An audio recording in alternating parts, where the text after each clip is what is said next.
बहुत ही खराब इंटरेस्टलेस क्रिकेट आज दिखी है हमें सीएसके की तरफ से। ना ही कोई बैटिंग में इंटेंट दिख रहा था और ना ही कोई बॉलिंग में अच्छा खासा बॉलिंग कर रहा था। बॉलर जो है 180 के आगे उनको रन बढ़ गए और बैटर जो है वो 150 के आगे रन चेस कर नहीं पा रहे।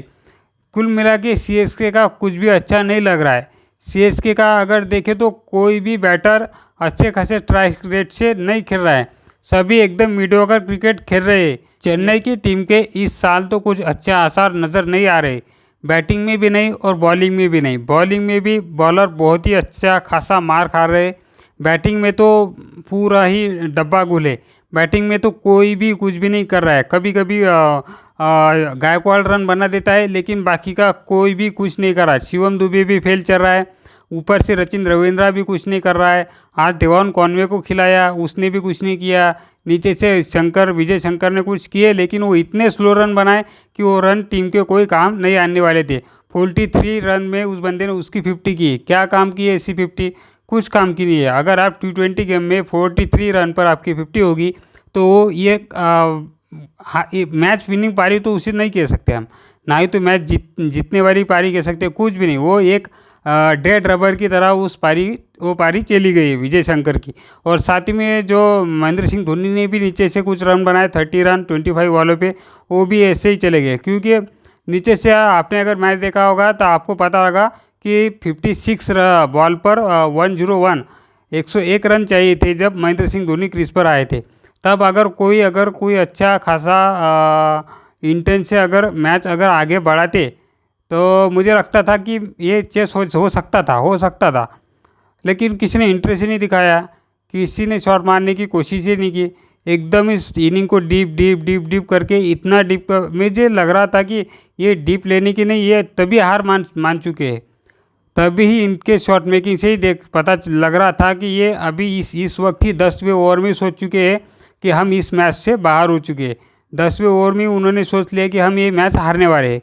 मुझे तो ऐसे लग रहा था, जिस कारण सीएसके के आखिर के भी किसी बैटर ने कुछ भी नहीं किया। मैच पे डिटेल में बात करी जाए तो टॉस डीसी ने जीता और डीसी ने वही फैसला चूज़ किया जो उसने अच्छे खासे माइंड और सोच विचार के चूज़ किया था। सीएसके को दूसरी पारी में बैटिंग करने का, पहली पारी में उन्होंने खुद बैटिंग चूज़ की और सीएसके को बुलाया चेस करने के लिए। क्योंकि उन्हें पता था कि सीएसके के जो भी बैटर है सभी बैटर एंकर प्लेयर है, सभी ही एंकर इनिंग खेल रहे हैं, सभी स्लो स्ट्राइक रेट से खेल रहे हैं, कोई भी अच्छे खासे बैटिंग फॉर्म में नहीं है।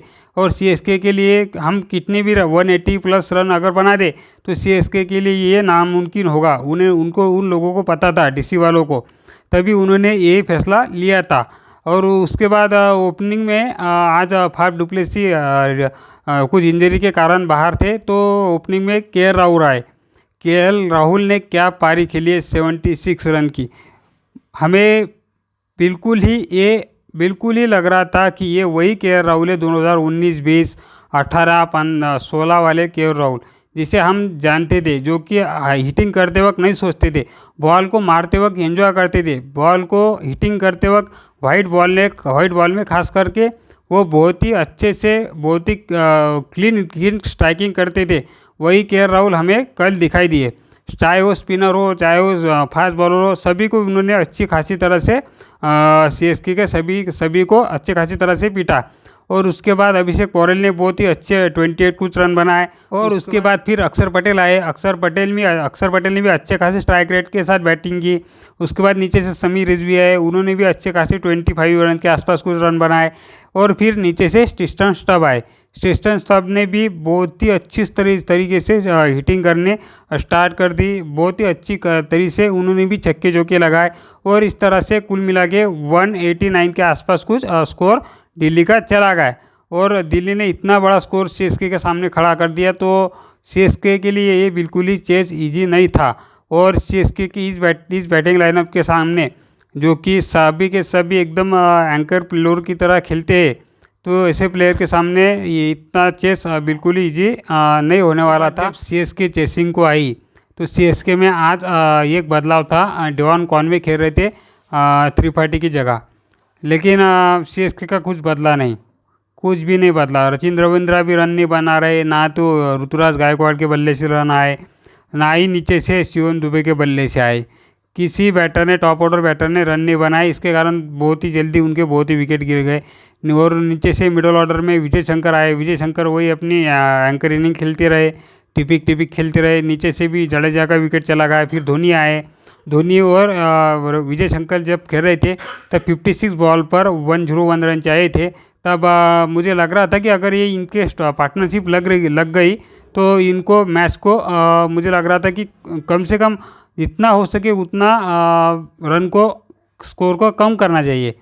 लेकिन ऐसा हुआ नहीं। इनका जो खेलने का तरीका था वो बहुत ही स्लो चला, बहुत ही स्लो इनिंग खेलते गए, जिस कारण बहुत ही बड़े मार्जिन से हार भी मिली है। और इस तरह से हमें ऐसा लग ही नहीं रहा था कि सीएसके इस मैच को जीत सकता है, चाहे वो फर्स्ट इनिंग में हो चाहे वो सेकंड इनिंग में हो। फर्स्ट इनिंग में भी जब डीसी ने बैटिंग कंप्लीट की, डीसी ने जितने रन बनाए थे, ऐसा लग ही नहीं रहा था कि सीएसके ये रन चेस कर पाएगी। और ना ही सेकंड इनिंग में उन्होंने उस रन चेस करने का इंटरेस्ट दिखाया, ना ही इंटेंट दिखाया, कुछ भी नहीं दिखाई, जिस कारण सीएसके इस मैच को बहुत ही बड़ी डिफीट इस मैच का सीएसके को सामना करना पड़ा।